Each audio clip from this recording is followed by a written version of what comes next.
Hey, good afternoon.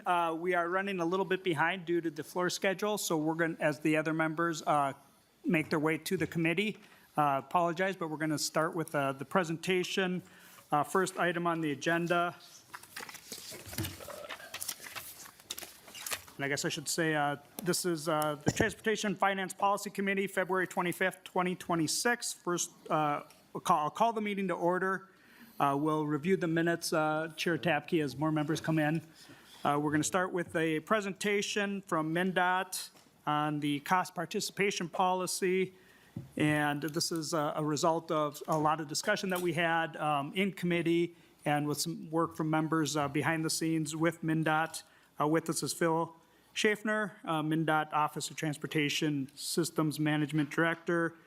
Please proceed, reintroduce yourself, and just proceed with your presentation. Members, we were bringing this to us, like I said, it was a discussion that we had last year that I think is important for our local city and county partners. So welcome to the committee. State your name and proceed. Thank you, Chair Kosnick, Chair Tabke, members of the committee. My name is Philip Schaffner. I'm the Director of MnDOT's Office of Transportation System Management. Since 2024, MnDOT has been working with our local partners to update the agency's cost participation policy, and I'm pleased to be able to give you an update on where we are at. Last session, the legislature did provide additional direction to the agency in terms of updating the policy. This included making sure that we were consulting with local units of government and identifying circumstances where local units of government would not be responsible for any trunk highway fund eligible construction project costs, as well as direction that the policy may consider a local unit of government's ability to pay as a factor in determining the amount of local contribution, if any. And it is that last clause that I will spend some time on discussing where we ended up. A little bit of background on the cost participation policy. This is an agency policy. It dates back at least 4 decades. The earliest adoption we have is 1985. It was last revised in 2016. This policy provides a framework and guidance to determine cooperative construction costs and maintenance responsibilities on projects that affect trunk highways. There is a manual called the Cost Participation and Maintenance with Local Units of Government Manual that is an extension of the policy and provides details on the application of the policy. And it is the manual that provides all of the details on cost responsibilities and maintenance responsibilities and was the primary focus for the update. Collectively, the policy and manual are tools that the agency used to help ensure that trunk highway funds are limited to trunk highway purposes. And it is a policy that is binding on the agency. This update was guided by a steering committee that included representatives of MnDOT leadership from across our various divisions, as well as representatives from local units of government. We had a township rep, 2 county reps, and 3 city reps. Jim Foldesy and Deb Heiser are with me today, who are scheduled to also provide additional perspective from the seats that they put on. This committee met approximately monthly since May of 2024 to discuss and work through potential changes to the policy. We had a deliberate, iterative approach. We discussed every potential change multiple times to ensure that everyone understood and was in agreement with a change to the policy. The local agencies also had a broader local agency work group that included a broader set of representatives. They met separately from the steering committee and provided additional opportunity for local review and local input into the potential changes. We discussed and considered and ultimately made hundreds of edits to the manual on a variety of different topics, including a new ability to pay provision, which I'll discuss in a minute, changes to aesthetics, bridges and interchanges, a de minimis clause, drainage and stormwater management, frontage roads, green infrastructure, lighting, maintenance, parking, rectangular rapid flashing beacons, roundabouts, sidewalks, shared use paths, traffic signals, and more. So a variety of different edits that we have made to this policy and to the manual. But by far, the single largest and most significant change to the policy falls under the ability to pay clause. Under the updated policy, we are establishing what we're calling an individual project maximum. This would limit a local agency's responsibility for trunk highway eligible costs on MnDOT-initiated projects for the scope determined by MnDOT to 0.8% of a community's 5-year adjusted, average adjusted net tax capacity. To give you a sense of the magnitude of what this would look like, for more than half of the cities in the state of Minnesota, this will limit their costs to less than $10,000. Non-trunk highway eligible items, including local utilities and any additional items a city, county, or township may wish to add to a project would not count towards the maximum. But again, this will be a significant change. We did some analysis of fiscal years 24 and 25 and estimate that while each individual year's impact may vary, this is likely to run around $20 million of costs that had been local contributions to trunk highway projects that the agency would now be assuming. In the short term, we have some budget authority that is carrying forward from the prior biennium that we are currently analyzing and believe should be sufficient to cover projects in fiscal 27 and some additional base increase in state road construction for 28. So we are currently optimistic that no projects will need to be delayed or adjusted to take on these additional costs. But over time, we do anticipate that this will result in fewer projects over the long term as the agency takes on additional responsibilities. In terms of implementation, this policy and manual were adopted this morning, and they are now in effect. The policy and manual will apply to projects beginning in state fiscal year 2027. That starts this July. And we are currently in the process of developing training for both department and local agency staff as well as consultants. And there is a webinar scheduled on March 23rd for local agencies and consultants to walk through key changes to the policy. In addition to updating the policy, the legislature last session did also request a legislative report. We submitted that last week, and that included a requirement to also propose legislation that would enable the department to cover the cost of relocating utilities owned by local units of government that had remaining service life when they were necessitated to be moved by a trunk highway construction project led by the department. These currently are local responsibility by state statute, and we cannot use the trunk highway fund to pay for them based on current statutes. MnDOT, working with local agencies, did develop proposed legislation. It is in the legislative report, but I've included it here in the presentation. This proposes adding a new subclause B under Minnesota Statutes 161.46, subdivision 2, which covers the relocation of facilities or utilities. And the proposed language states that when a local unit of government, as defined by section 18B01, subdivision 14A, or tribal government, as defined by section 10.65, subdivision 2, owns a utility system for supplying light, water, sanitary sewer service, or storm sewer service, if such system be authorized by law to use public highway for the location of its facility, the remaining service life of the utility will be determined by the commissioner and must be paid out of the trunk highway fund whenever the commissioner determines that a relocation of the system is necessitated by the construction of a project on the trunk highway system. The MnDOT and our local partners did do some work to identify expected service life of various types of utilities, and if enacted, we would form another work group to work through the details of the methodology for calculating remaining service life and would make an update to the policy as such. With that, I am happy to stand for questions and I appreciate the opportunity to give you an update on the policy.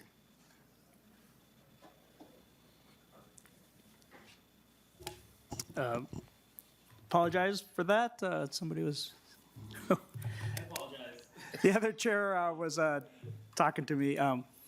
Thank you for the report. I wish we could spend a little bit more time with it. I think it is very important to our partners and cities throughout Minnesota that get burdened with some of the maintenance or when we redo a project. So thank you to the department for doing the work to come up with this and instituting it. I've heard a lot of good things about it.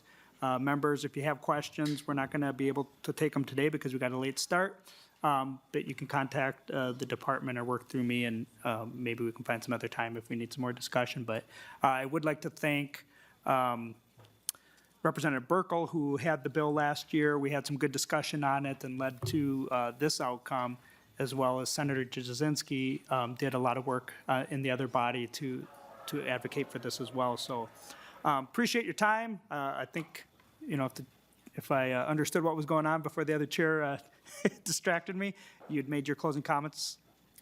Evan, yes, and just would point out that we have the two representatives from the local steering committee that are also here to testify. Okay. Unfortunately, we're going to move on unless there's something critically urgent to add.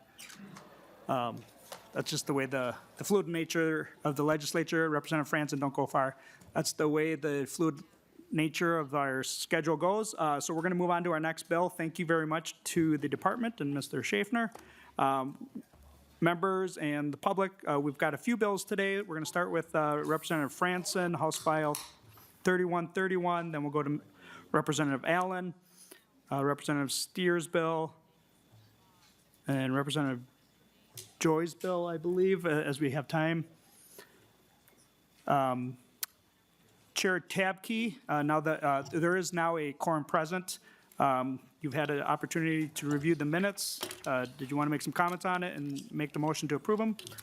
Thank you very much, Mr. Chair. Yes, I've had an opportunity to look through the minutes and just want to make sure that we are noting in the minutes that on House File, I'm trying to remember which one. 97? House File 1597, that we note in the minutes that needs to come back to transportation. Mr. Baker will amend the minutes to put that in there, and then any other questions on the minutes? Otherwise, all those in favor with the minutes as amended by Chair Tabke, please signify by saying aye. Aye. The motion prevails. Now we'll move on to House File 3131, a very nice bill, I think. Chair Thank you, Chair. Franson, welcome to our committee, and similar to capital investment, we speak through the chair. I will try to remember that. Thank you. I'll try to let you know when it's okay to speak. I believe there's Please a, proceed with your testimony and introduce your bill. Mr. Chair. So I have House File 3131, which is relating transportation, authorizing issuance of cancer-related disability parking certificates. And I believe that there is an A1 amendment, correct? That is correct, Chair Franson. I will move the A1 amendment that's in your packet, members. Would you want me to move it now? Mm-hmm. I move the A1 amendment. All those in favor of the A1 amendment signify by saying aye. Okay, fantastic. The amendment is adopted. Please proceed. Thank you, Mr. Chair. All right, members, a constituent, I believe that he is on Zoom. Is he?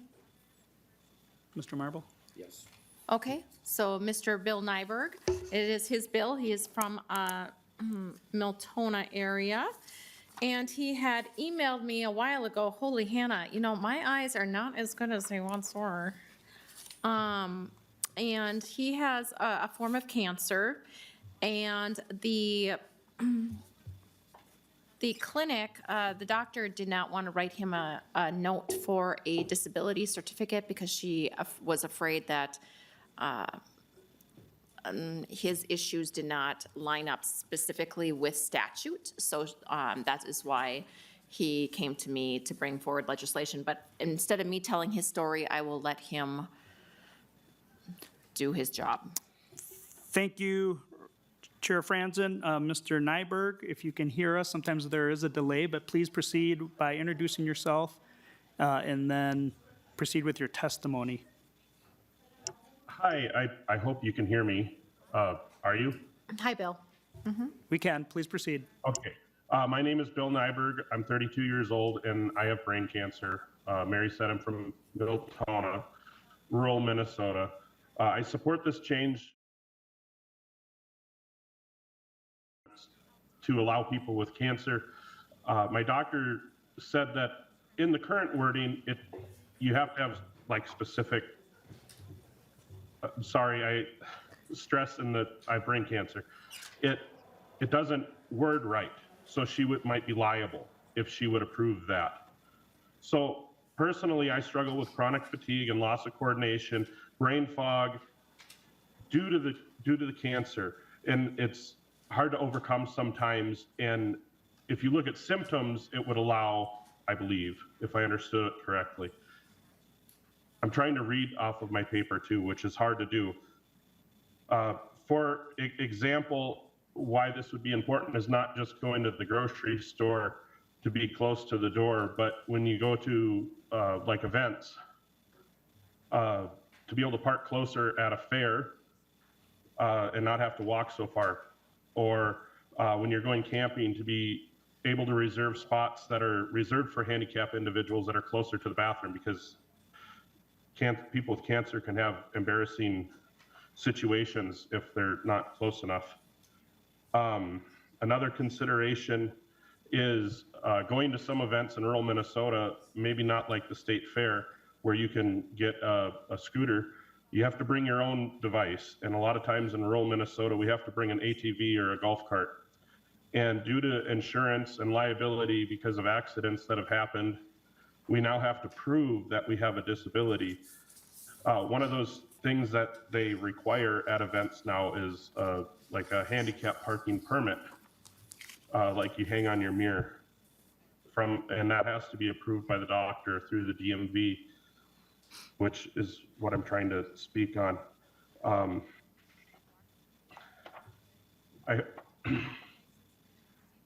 I think I'll leave it there because I'm falling apart at this point. You're doing fine, Mr. Nyberg.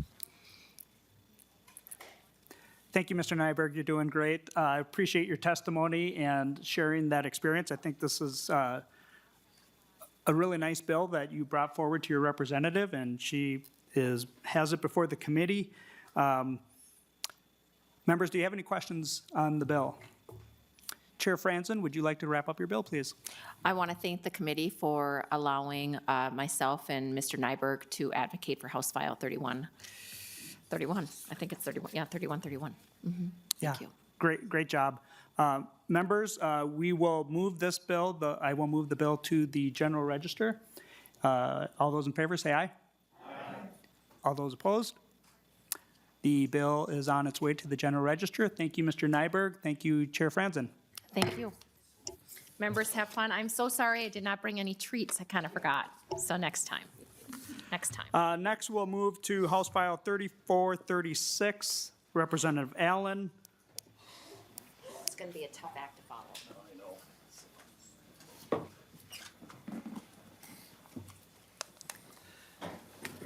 As you settle in, just remind the testifiers, when you make your testimony, please identify yourself for the record. It's audio and video recorded, so we know when we go back.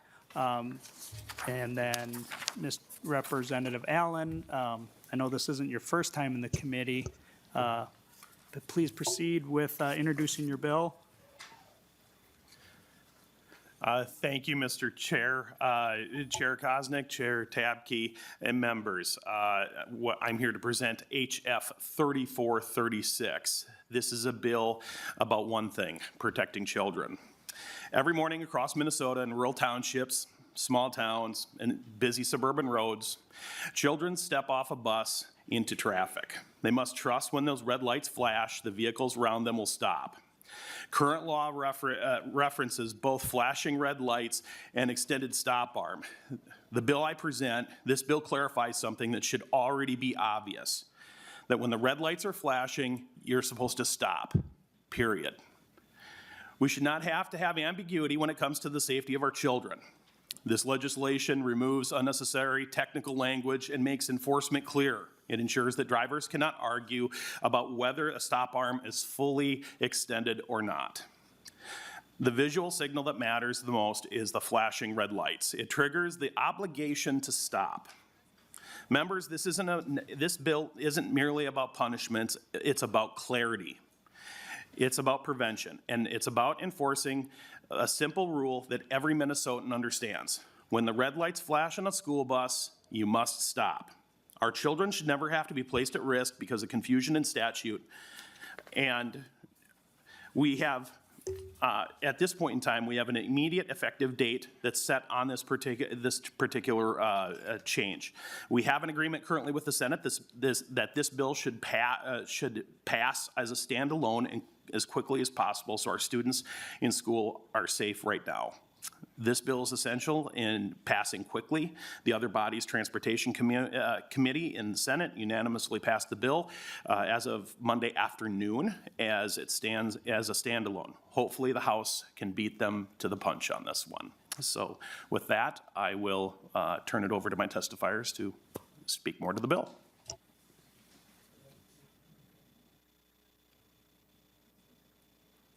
Okay, thank you for introducing the bill. I'm going to move House File 3436 to the General Register. That is the motion. And then we'll proceed with our testifiers, Ms. Catherine Forbord and Mr. Garrett Reagan. Who would like to testify first? I'll go first. Thank you, Mr. Chairman and members of the committee. My name is Catherine Forbord, and I am here on behalf of the Minnesota School Bus Operators Association, representing student transportation providers across the state of Minnesota. First and foremost, our industry has one mission: the safe transportation of Minnesota students. Every decision we make, every policy we support, is centered around student safety. The recent Minnesota Supreme Court ruling around stop arms being fully extended has created an unintended and serious safety gap. When making a student stop, the amber lights are activated to give initial warning to traffic. Next, school bus drivers are trained to activate the red lights and stop arm. The red lights are flashing prior to the stop arm being fully extended to provide traffic with immediate and advanced warning. In this moment, children are waiting to cross or enter the roadway. In real-world operation, that moment is critical. If motorists believe now that they may continue driving until the stop arm is fully extended, we've effectively created a dangerous window of time, one that places children at risk. As word spreads about this ruling, the concern is not theoretical. We are worried about behavioral change. If motorists believe they can legally proceed while the arm is almost extended, some will push that limit. That split-second decision could have devastating consequences. This bill provides clarity. It restores common sense intent to the law. If red lights are flashing, motorists must stop. Our school bus drivers are highly trained professionals. They follow strict procedures designed around layered safety systems, lights, stop arms, mirrors, positioning, and communication. Weakening one of those layers weakens the entire system. We would appreciate your support of this bill, as the immediate effective date is critical. Students are on buses today, and we cannot afford ambiguity in the law when children's lives are involved. Therefore, on behalf of Minnesota school bus operators, drivers, and the families that we serve, we respectfully ask for your support in quickly passing this as a standalone bill. Thank you, Ms. Forbord. Mr. Reagan? Thank you, Mr. Chair and members of the committee. My name is Garrett Reagan from Minnesota Coaches, the VP of Corporate Development, and we transport 36,000 students every day. So needless to say, safety is at the core of our value, much like it is for the MSBOA operators that we work with. We have a lot of impact and a lot of control over the safety inside of the bus. The drivers who have background checks, rigorous training to become licensed drivers, and ongoing training. We have safety equipment in the buses. The buses are reinforced on the exterior. They're yellow. They have compartmentalization inside the buses to keep the students safe. Where we lose a little bit of control is outside of the buses, and that's why we're here talking about the stop arm. We can't control what the other driver out there may or may not do, and this little piece, but very big piece and big detail, will allow us to take that one step further towards keeping our students safe, which is the core value of our association and companies. Thank you very much for the time. Thank you for your testimony. Appreciate the work that all bus operators do every day to keep our public, but especially our students, safe. Next testifier, Lieutenant Ree. Chair Kosnick, Lieutenant Brian Roof, State Patrol. I serve as the Director of Pupil Transportation for Minnesota. As Ms. Forbord mentioned, there was a recent Supreme Court ruling around the enforcement of stop arm violations. When that ruling came out, we started as an agency to get a lot of questions about that interpretation and how that would change things moving forward. We started working with the school bus industry on how to try to correct that, and this is language that we came up with them. In fact, we also included this language as a part of an agency package that you might see coming down the road. So we fully support their effort and initiative to move this as a standalone so it can get implemented as quickly as possible. Thank you for your testimony, members. Are there any questions Very interesting bill, the way it was, came about because of the Supreme Court ruling that needed some clarification. Great job on testifying on the bill, getting it introduced to solve just some clarification that we courts apparently deem that we need. Representative Allen, do you have some closing comments? Yes, Mr. Chair. Members, at the end of the day, this bill is about clarity and safety. There has to be no confusion, no loopholes, no hesitation when it comes to protecting our children getting on and off of a school bus. Every parent who puts their child on a school bus in the morning assumes that when those red lights are flashing that the vehicles are going to stop. And this bill reinforces that expectation clear. So thank you for allowing me to present the bill. Thank you, Representative Allen and testifiers. I will renew the motion that House File 3436 be sent to the General Register. All those in favor say aye. Aye. Any opposed? The motion prevails and the bill is on to the General Register. Before you leave, Representative Allen, you were here before with the bill. Yes, Mr. Chair. Are you familiar with the customs of the Transportation Committee when a freshman brings a bill to the committee? Crystal. So there is some debates about whether Representative Allen properly welcomed himself and ingratiated himself to our committee last time I was here, or he was here, and I don't think he actually brought treats to the committee. I'm guessing they're about to be passed out. I would defer to Chair Franson's response. I think Chair is fair. Franson is a chair. So Representative Allen, you have a second bill in front of us. Why don't you go sit in the corner and we'll see if we can get to that one later. No, I'm just kidding. Thanks for the bill. Thank you. Next, we have House File 3241, Representative Stier. I believe this is probably his first time to the committee too, and you know, we've had a busy day, haven't we? He was here last year? We've had a busy day, Chair Tabke, and I don't know about you, I didn't get lunch, I'm kind of hungry. And I'm going to look forward to the delicacies that Second time here. Representative Stier. No? I don't think we're getting any today. All right, let's continue. We again are short on time, but I think this is an important bill. Representative Stier, we have in front of us House File 3241. Could you please introduce yourself and the bill for us?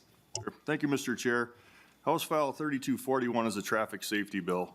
Last year, 2 State Patrol troopers approached me and asked if I could help with a statute. We sat down together and looked at Minnesota State Statute 169471.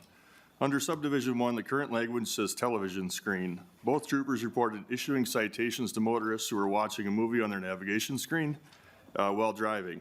Both were dismissed from court because neither qualified as a television screen. House File 3241 updates the language to read display of electronic content. Current technology allows drivers to purchase a device that it essentially turns that device into a cell phone or a computer into a vehicle interface system, which can be viewed on the vehicle's navigation screen. Troopers are reporting that under the current statute, this is not enforceable. Surely we agree that we don't want drivers going 70 miles an hour down the road and watching video or playing video games or watching TV. House File 3241 allows law enforcement to intervene, educate, and sometimes enforce this critical statute. Thank you. We can take any questions that you have. Thank you, Representative. I will move this motion to the General Register, as will be the motion. With us as testifiers, we have the, yeah, that's right, we do have an amendment. We have Mike Hansen, Director of the Minnesota Office of Traffic Safety, and Colonel Bogoyevich from the State Patrol. I will move the A1 amendment, and then, is that the amendment that you had, or you had another oral amendment that you wanted to do? Mr. Chair, yes, we'd have an oral amendment that we'd like to do as well. Okay, let's add the A1 amendment first. It's in your packet, members. Looks like it changes the dates. All those, any discussion on the amendment? All those in favor of the amendment signify by saying aye. Aye. Whoops, anybody opposed? Nobody opposed. The amendment is adopted. Chair Tapke. Chair Koznick, I'm going to defer to Representative Green. Representative Green. Thank you, Chair. I have an oral amendment that would move House File 3241, page 2, line 11. It came to my attention that we need to just add some clarification language in. So page 2, line 11, before the semicolon, insert while used in the performance of official duties, to just clarify the language under where things are prohibited.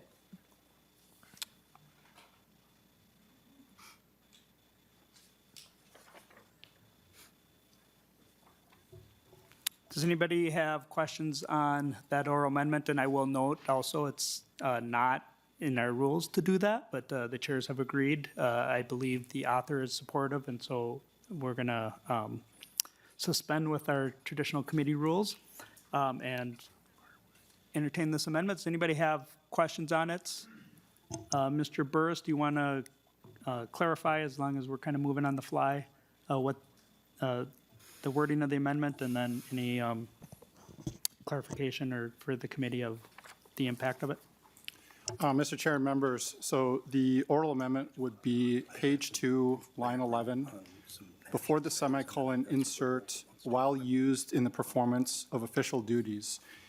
And this would have the effect of narrowing one of the exemptions that's established in the bill language, so that devices and features installed in a law enforcement vehicle would not have an exemption except when that device or feature is used in the performance of official duties. Thank you, Mr. Burris. Members, do you have any other comments? Chair Green or Rep. Green? No. He'll be a chair someday. Thanks, Chair. No. Members, Representative Joy, do you have any questions? No? Are you sure? Mr. Chair, if we could have him, the director, go through just a couple of numbers and stats for distracted driving, that'd be great. Yeah, Mr. Hanson, please introduce yourself and proceed with your testimony. Mr. Chair and members, thank you. My name is Mike Hanson, and I have the privilege of serving as the Director for the Department of Public Safety's Office of Traffic Safety. Just a little bit of context for why this particular piece of legislation is important. If we think back over the evolution of the connection with the human and our electronic devices, first it was messaging, then it was texting, and always calling on those phones. But what we're looking at now is a real switch in what is taking place as we are interacting with those electronic devices. There is much more video content and other types of interaction that aren't necessarily classified as texting or messaging or things like that. And this includes the video streaming, the gaming, the shopping, everything else that everybody is taking place on that. Talking with a couple of the national telematics companies who look at this data, this is what is really on the horizon, and it's actually already here. We're seeing a decline in the amount of texting and messaging that's taking place, but we're seeing significant increases in the amount of engagement with this virtual content. A couple of statistics from here in Minnesota, from a project that we worked on with the South Lake Minnetonka Police Department and the Highway 7 Safety Coalition. They deployed a new camera-assisted technology over the course of the past year on Highway 7 out in the Excelsior and South Lake Minnetonka area. And just a couple of statistics to illustrate how significant this distraction problem is in Minnesota. In the month of February alone, in 2025, that technology detected 10,000 violations where somebody was actually holding that electronic device or doing something with it when they went by the cameras that were detecting those violations. When the technology was deployed, the month-over-month change in the number of distraction citations that were issued, prior to the deployment, it was 59 distracted citations. After the deployment, 305 in the same month. And so we see that there is this correlation between the distraction and the fact that on an average year, 30 Minnesotans are killed as a result of distracted driving, 30. But that is an underreported number. It's very difficult, as I know our law enforcement partners would tell you, to prove distraction was the actual cause of the crash. And it takes a tremendous amount of resource to investigate that and then to prove that. So this is a good piece of legislation. It updates the language, makes it easier to enforce. And with that, I would take any questions, sir.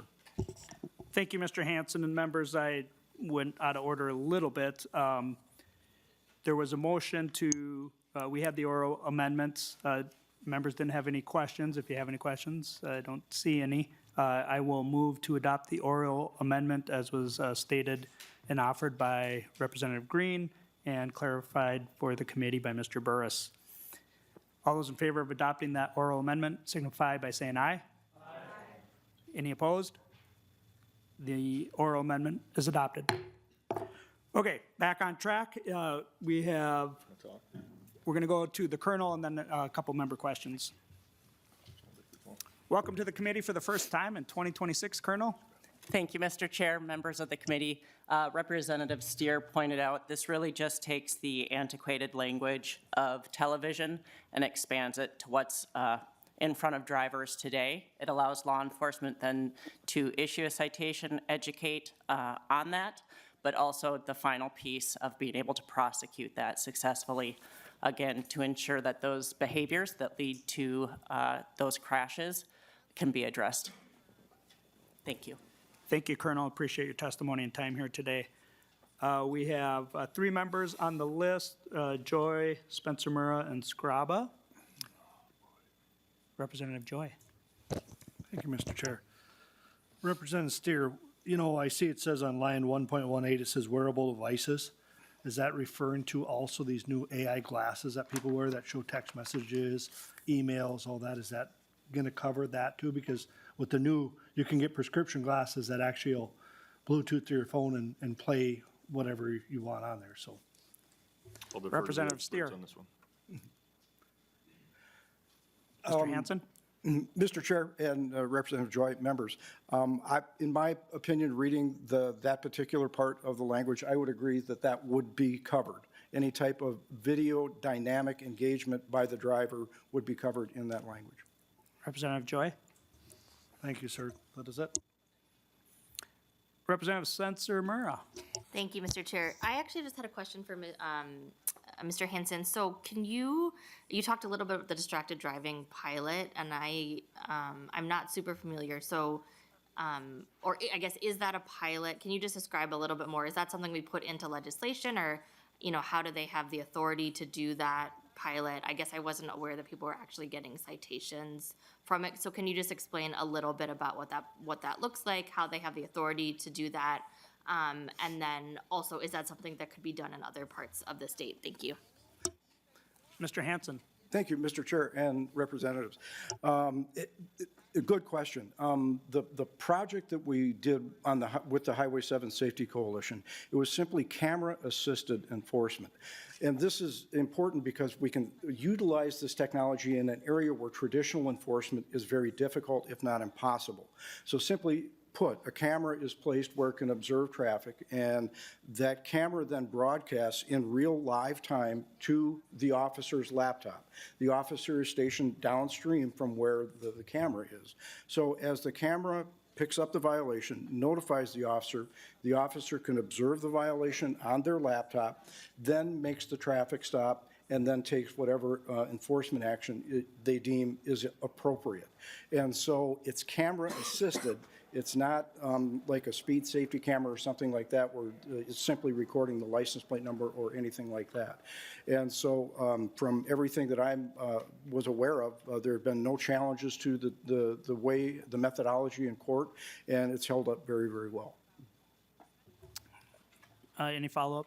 Yeah, just quickly. So does that mean that any other jurisdiction or municipality would be able to do a similar program, like the camera assisted? Thank you. Briefly, Mr. Hanson? Mr. Chair and members, yes, in my opinion, that can happen. And as a matter of fact, we're getting quite a number of requests for funding for that very purpose. Thank you. Representative Scraba?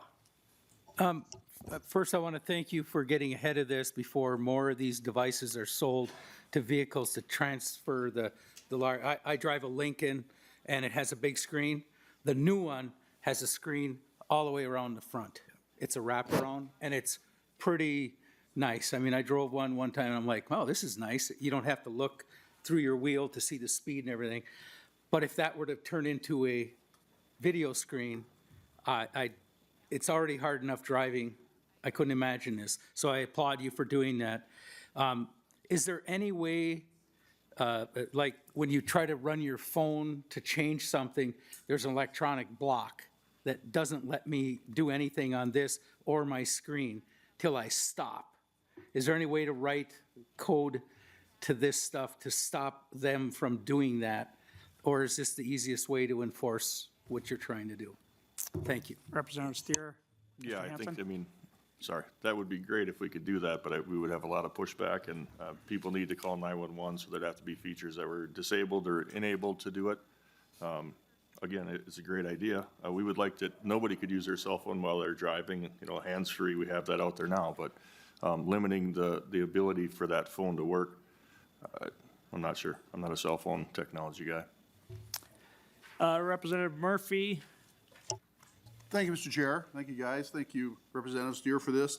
I just have a question on like how it works. If you're not in a camera-assisted area and we're out in rural Minnesota, how does a citation or what does it look like? How do you get into the position where, okay, I'm going to move, whether it's a cell phone or deciding if somebody's on their screen? Colonel? Mr. Chair, members, that's a really good question, and mostly it's just visual for law enforcement, whether we are up alongside of them. Again, as mentioned, those screens are very large, especially the aftermarket ones now that can be put into the squad or into the vehicles. And so really it's visual, it's making that stop, it's connecting with the driver, it's talking through with the driver, and then enforcing. That's good. Thank you. Great. Representative Jones? Thank you, Mr. Chair. This question is for Mr. Hanson. As you were talking about the camera-assisted enforcement, is that data recorded anywhere or stored? Mr. Hanson? Mr. Chair and members, when the technology detects the violation, there is an evidence file that is created that the officer can preserve and download. And simply, it in no way identifies the driver. It is simply an overhead camera shot looking down through the windshield, showing the electronic device and what is being done with it. Representative Jones, you're good? Very good. Don't see any other member questions. Representative Stier, thanks for bringing the bill forward. Do you have any closing comments?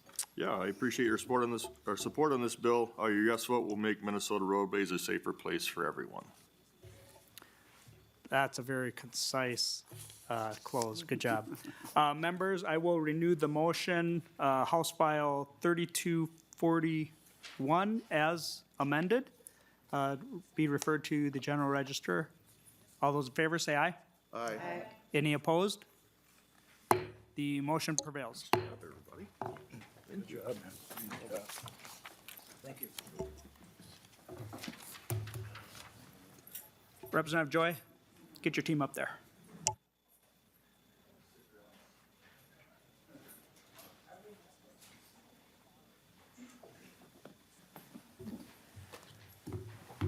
All right, we have about a half hour or so in total, so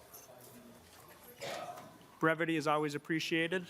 So please introduce House File 3531, Representative Joy. Introduce and move your bill to House File taxes. House You're going File to taxes. 3531, and I do have an amendment too, Mr. Chair. And it's just amendment for moving the dates. All right, Representative Joy introduces 3531, moves 3531, moves it to the Committee on Taxes. There is an A1 amendment. Representative Joy moves the A1 amendment. Describe the amendment. Yeah, all the, excuse me, Mr. Chair. This amendment changes the dates, enactment dates to 2026. If you look at just changing the dates on the lines where it ends. Mr. Burris sent this over as a recommendation. Mr. Burris? Mr. Chair and members, the effective date ends up being the same under the amendment, but the technical approach to implementation of when the change would actually take place is set to follow the standard practices for tax-related changes under the amendment. Excellent, thank you.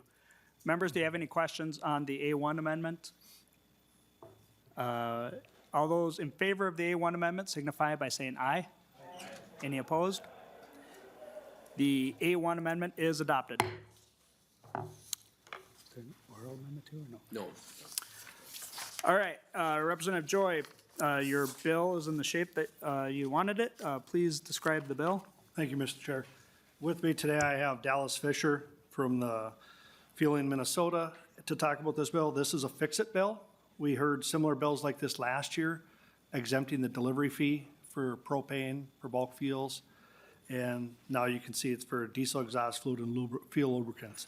And in order to keep on time, I'm going to turn it over to my testifier, Mr. Chair. Welcome to the committee. Please introduce yourself for the record, Mr. Fisher, and proceed with your testimony. Thank you, Mr. Chair. Thank you for the opportunity to testify today. My name is Dallas Fisher. I represent Fueling Minnesota, a 100-year-old trade association made up of over 400 predominantly small to medium-sized family businesses and farm cooperatives across Minnesota. Last session, the legislature passed language exempting business-to-business deliveries of liquid fuels from the retail delivery fee. Fueling Minnesota worked closely with the Minnesota Propane Association on that exemption, and the legislature approved the change. However, through the drafting process, the statutory definitions were modified in a way that inadvertently narrowed the scope of the bill to only propane and natural gas.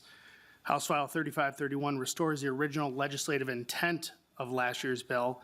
Additionally, there's been some gray area related to DEF and fuel lubricants.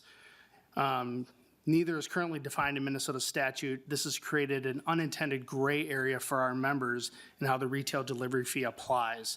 These products are essential to the operation of modern vehicles and fuel systems. And just like the other business-to-business fuel products that were never designated to be included in the retail delivery fee. This bill provides clarity and aligns statute with practical industry treatment and resolves ambiguity that was never intended by the legislation. Applying the retail delivery fee to these transactions was not the policy goal, and this legislation ensures consistent and predictable treatment for our members. Fueling Minnesota respectfully asks for your support and happy to answer any questions the committee may have. Thank you, Mr. Fisher. Committee members? Yep. We have another testifier. Welcome to the committee. Please identify yourself and share with us your very articulate testimony. Mr. Chairman, members of the committee, my name is Tony Quillis. I'm representing the Minnesota Propane Association.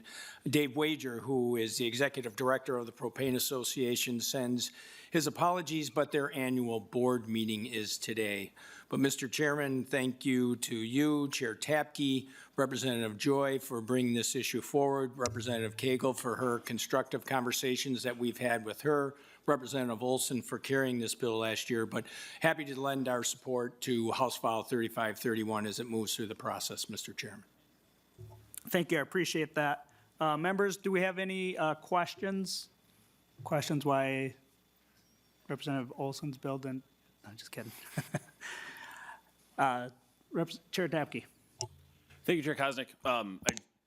I support this bill moving forward. I just want to take a little issue with the fact that it's being termed as a fix-it bill or a technical bill. This isn't, in my opinion, isn't a fix-it bill or a technical bill. This is an expansion of this, which I'm okay with that. Like, I think it's not what the delivery fee was intended for, is to be for DEF and for other things like that are large B2B fuel transfers and that kind of thing. I think this fits within the intent and is okay moving forward that way.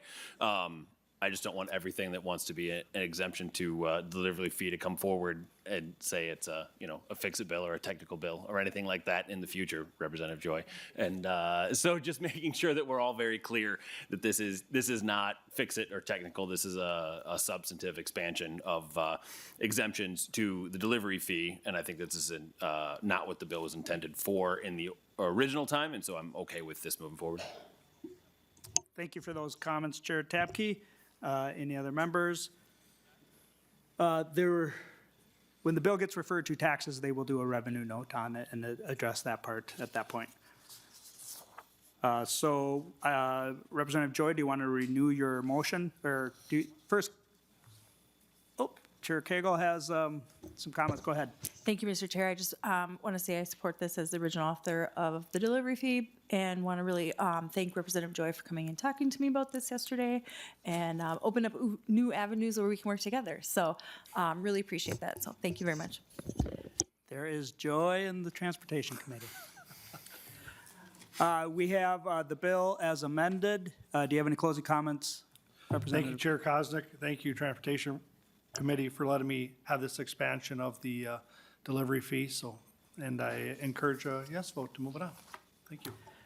Thank you. Representative Joy renews his motion for House File 3531 as amended to be moved to the Committee on Taxes. All those in favor say aye. Aye. Just to clarify for the record, I believe I said it, but the motion before us is moving House File 3531 as amended to the Committee on Taxes. The ayes took a vote. Any opposed? The motion prevails. Thank you, Representative Joy. We got one guy back in the corner contemplating his existence in the Transportation Committee. Next, we will have House File 3531. Oh, no, excuse me, we just did that one. House File 3106, Representative Allen. Welcome back to the presenting table. Please enlighten us on your bill and introduce it.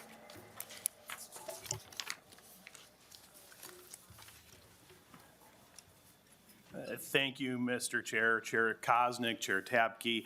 I am here to present HF 3106, talking about insurance penalties, specifically for drivers that don't have insurance on the road. Driving is not just a convenience in Minnesota, it's a necessity. In rural districts like mine, you don't get to work without a vehicle, you don't get your kids to school, you don't make it to your doctor's appointment, and you don't get to church on Sunday without a vehicle. For many families, the vehicle in the driveway is the lifeline that keeps life moving. And that necessity comes with responsibility. Insurance is not just paperwork, it's not just a card in our glove box, it's a promise. A promise that if something should happen to go wrong, if there's a crash, if there's an injury, or heaven forbid a fatality, the innocent party will not be left holding the financial bag.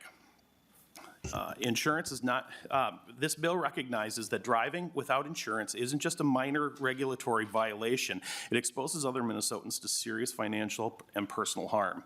We're not talking about fender benders or in a parking lot. What we're talking about is a young family hit on Highway 60 possibly, a farmer struck by an uninsured driver while they're trying to transport equipment to the field, a nurse on her way home from late shift, a child injured in a collision on a county road. When someone drives uninsured, the cause of substantial bodily harm or death, the consequences don't stop just at the crash scene. Medical bills, long-term rehabilitation, lost wages, funeral expenses, those costs ripple throughout a family and a community's years for a long time. Insurance is the mechanism that ensures those victims are not left bankrupt because of someone else's choice not to follow the law. This bill does not create a new crime. It does not expand criminal liability. It doesn't remove due process. It simply strengthens the accountability, particularly for repeat offenders. But when someone repeatedly chooses to drive uninsured, the penalties escalate. Because of the risk to the public escalates. Minnesotans who play by the rules should not be subsidizing those who don't. This bill simply is about responsibility. It's about fairness. And more importantly, it's about protecting innocent people from catastrophic financial and personal harm. I would really appreciate your support, and I will turn it back over to the chair. Thank you, Representative Allen. Before us, we have House File 3106. I see another testifier at the table, Mr. Cocking. Presume you want to testify. Welcome to the committee. Introduce yourself and add your testimony, please. Mr. Chair, members of the committee, for the record, my name is Aaron Cocking. I'm the president and CEO of the Insurance Federation of Minnesota. The Insurance Federation is the voice of property and casualty insurers doing business in Minnesota, and this includes companies writing most of the auto insurance policies in Minnesota. I'm here to fully support Representative Allen's bill because uninsured drivers impact all drivers in Minnesota, especially those who are obeying the law and living up to their shared social responsibility of buying insurance. According to a 2021 study done by the Insurance Research Council, 10% of drivers in Minnesota are driving without insurance. That's about 400,000 vehicles on the road in our state today that are not insured. And that's a problem for several reasons, including that if you were hit by an uninsured motorist, it's your insurance that pays. So the 90% of Minnesotans who obey the law and have coverage are paying for those who don't. That includes protection against at-fault drivers who are uninsured or who have inadequate insurance to cover the medical costs and property damage incurred by others. Now, I've heard from legislators and others about the cost of insurance over the past couple of years, and I've heard a lot about that. And while there are several factors that are playing into that, one of those issues is uninsured drivers who are increasing the cost of insurance for everyone else. Addressing the cost of auto insurance is more challenging when 10% of Minnesota drivers refuse to obey the law and carry their fair share of the cost. Representative Allen's bill will help to bring that uninsured number down. So as long as the penalties for driving without insurance are less than an auto insurance premium, there is a perverse incentive to flaunt the law, and cracking down on these drivers benefits almost everyone. I often hear that bills such as this one negatively impact low-income communities in a disproportionate way, but that's not the full picture. One of the biggest benefits of insurance is that in the event of an accident, your future earnings are protected. Those who have fewer economic resources still have future earning potential, and protecting that is critical. As long as we have compulsory auto insurance in Minnesota, we should expect people to adhere to the law and punish people who do not. So please support this bill, and Mr. Chair, I'm happy to answer any questions the committee may have. Thank you, Mr. Cocking.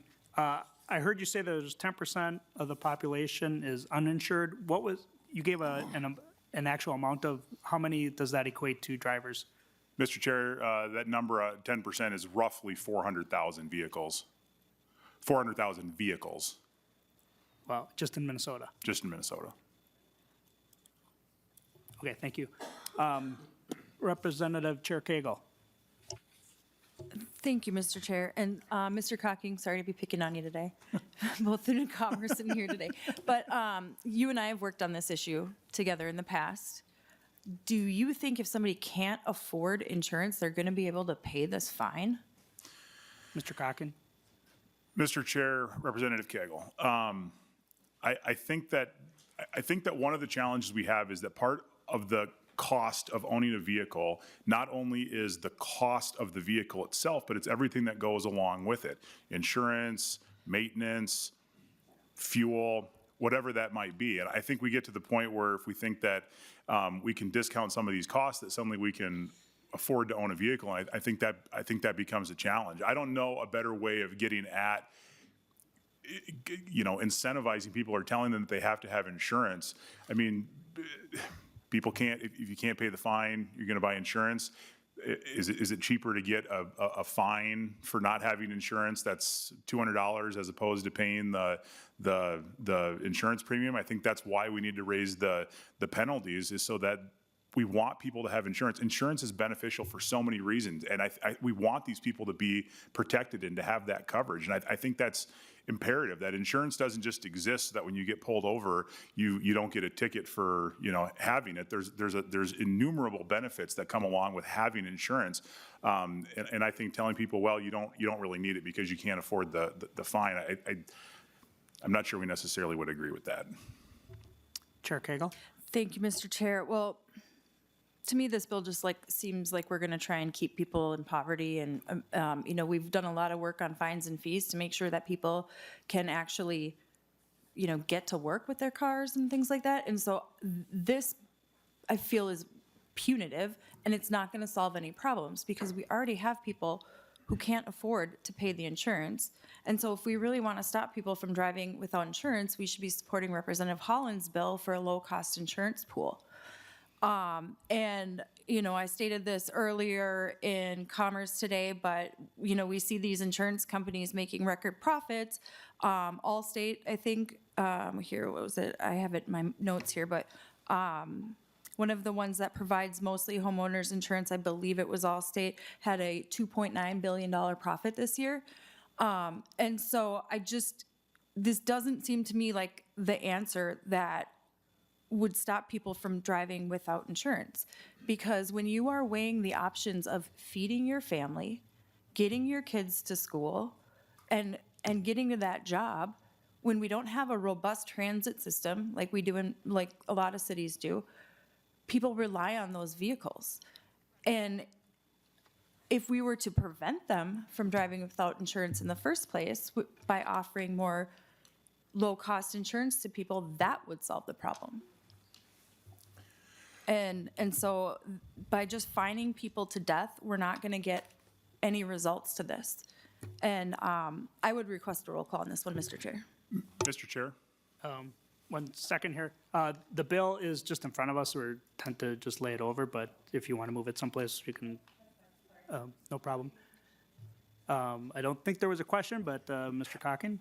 Mr. Chair, I would respond in this way because I think that the issue of fairness is one that is entirely correct. And I would turn this around to say, is it fair that a struggling single mother who's scrapping and doing everything she can to follow the law and pay for insurance, who's struck by an uninsured driver and harms her in a way that she can't work, she can't provide for her family because there wasn't insurance on the other side? Do we think that is fair to that person? And that's the notion of what we're trying to get at, that the 90% of people who are following the law, who are perhaps struggling in another capacity, are able to have that protection when someone causes harm to them. And I think that's critically important. Mr. Chair. Representative Allen? It's as in the process of investigating my school bus bill, one statistic I ran across I thought was quite interesting is I was trying to piece the thing together. I was talking to a school bus operator, and they made the comment. They said between 1 in 3 to 1 in 4 of the drivers that strike a school bus just in their entity alone is an uninsured driver. That is a troubling thing to take into consideration, especially when we are in the process of transporting children and the kind of scenario or nightmare scenario that could really create. As a farmer, when I decided to go out and attempt to crop farm, the first thing I ended up doing was going to my insurance policy to find out exactly what protections I had in terms of insurance when I put a piece of equipment on the road. I had to make sure I had all the necessary stuff in place. But what happens if someone strikes that piece of machinery on the road, and what kind of liability does that put my family and our farming operation in? And this is one of those things. I never imagined I'd be digging into a particular issue like this, but the more I dig into it, the more critical it seems. And a lot of what this bill does is gets us in line with what we're seeing multiple other states are currently doing. Pennsylvania already has a $300 minimum. Texas is at a $500 max. You're looking at Florida has a tiered system. There's several states in the U.S. currently that have tiered systems very similar to this, and I would venture to bet this is on the lower end compared to a majority of them. But it just puts down how critical this having a tiered system or having something like this and penalties in place to make sure people understand how important this is. Thank you. I want to try to get to as many member questions I think it's a valuable discussion that we're having. I would like to jump the line and go to our newest member as a courtesy, Representative Lugar-Nicolai. Thank you, Mr. Chair, and you don't need to jump the line for me, but I have a quick question about the language at line 1.20. This language inserts the phrase "for a first-time violation." Does that mean a court is precluded from assigning community service to indigent defendants if it's a second or third-time violation?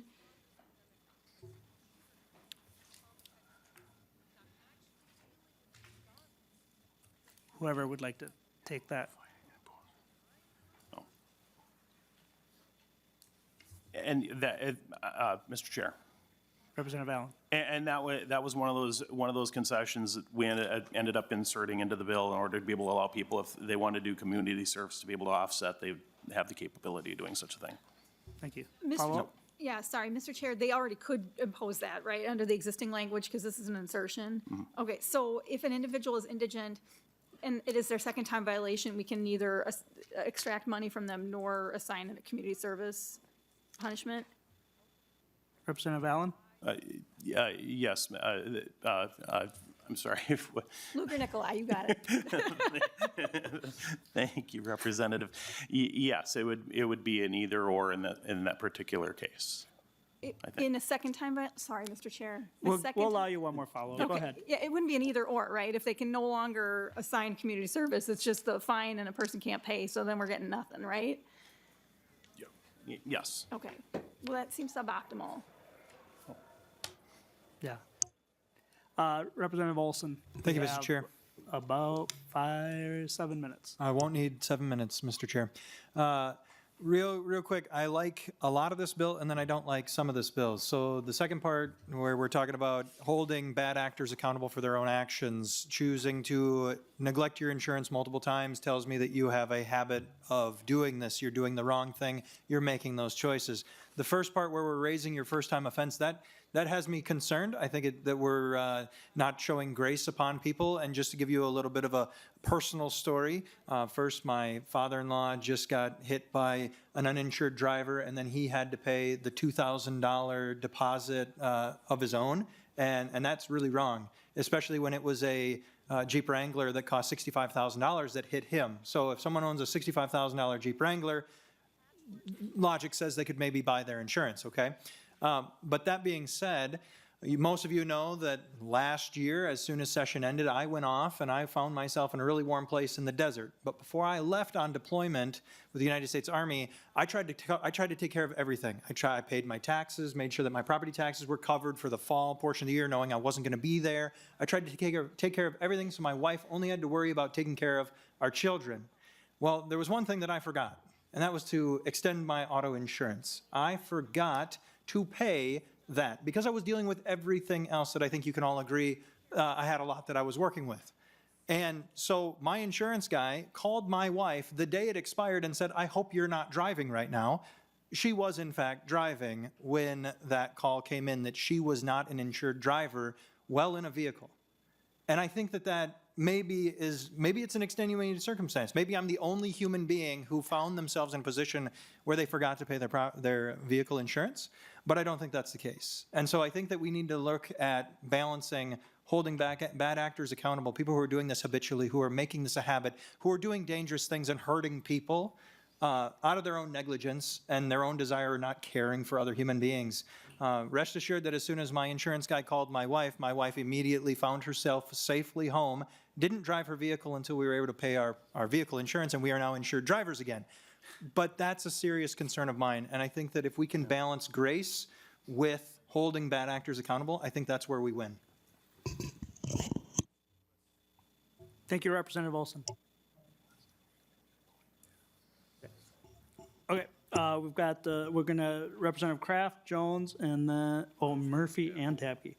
Okay, please accommodate as many members as we can. Thank you. Thank you, Chair Koznick. Representative Allen, so I appreciate the aims of this, right? Everyone should have insurance. It's the law. And I'm a data guy. I brought a bunch of bills on traffic safety, so I'm a data guy. How do you know that this is going, what data do you have? If other states have done this, what data do you have that says having this graded schedule like this, that raising fees is actually going to cause people to get more insurance? And what data do you have on why people don't have insurance? There's 10% of people that, have we surveyed them? Like, what's the data that says, I want to see, Representative Allen, like, okay, I mean, yeah, we can put fines up. We can get more money, but is that really going to make a difference, and with who? Representative Allen or Mr. I would Cocken. give the testimony Cocken. over to. Mr. Chair, Representative Kraft, phenomenal question, and one that we've wrestled with as well. The Insurance Federation did a study, it's probably been 20 years or so ago, that specifically got at the question, why don't people have auto insurance? I think Representative Olson's question or comment about the uninsured driver that's driving the Jeep Wrangler, we found that there's a percentage of people that just, regardless of what the cost is, regardless of what the penalties are, say, I don't need insurance, the government's not going to tell me what to do, I'm not buying it, it doesn't matter what you make the fees, it doesn't matter, the cost is irrelevant, I am not buying insurance. There's others, and I think this gets to Representative Kegel's point, who can't afford it. I mean, it simply because, for whatever reason, I mean, auto insurance can be expensive. And then there's the group of people in there that fall that say it's cheaper to get a fine than it costs for my insurance. And those are the people that we're trying to target. Of the 10% or so of uninsured drivers, that's roughly half. And so does this get at some of those? Probably. Will some of those people still probably not buy insurance? Probably. But I mean, if we can take that number of uninsured vehicles down, whether it's to Representative Olson's Jeep Wrangler, Jeep Cherokee, whatever it was, I mean, I think the more people that we get to be insured, it's better for all of us, because we're all collectively living up to what we called kind of that shared social contract of the state mandates it. If we want to have a discussion about whether mandatory auto insurance should continue to exist, I mean, that's certainly the purview of the legislature. I think the fact that 49 states require it is a pretty good suggestion that we agree that there's a benefit to having auto insurance. You want to follow up? Yes, I do. Very quickly, Thank you, please. Mr. Chair.